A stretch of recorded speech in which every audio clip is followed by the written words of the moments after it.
Welcome to Luca is a Billionaire, where the only thing I invest in is your answers.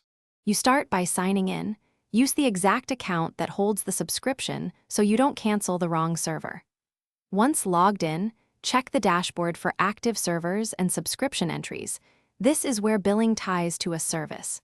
Make sure two-factor authentication is completed and have the payment method or invoice dates visible, because you'll need those to confirm prorated refunds or billing cutoffs. Now move to the subscription management area to perform the first actionable step.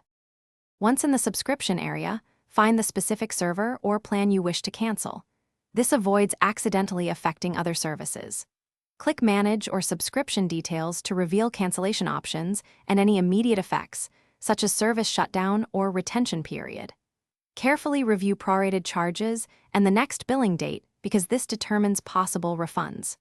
If prompted, choose whether to schedule cancellation at period end or cancel immediately. Make a decision based on whether you need data. You finish by confirming the cancellation and recording any confirmation ID or email. This is your proof.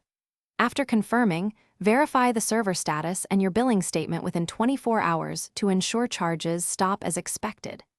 If access persists or you see unexpected charges, contact Scalacube support immediately. Provide your account ID, confirmation ID, and screenshots to speed resolution. A key troubleshooting tip: if emails or dashboard messages contradict the cancellation, request escalation and keep timestamps for disputes. Thanks for watching and please subscribe. It's the best investment you'll ever make.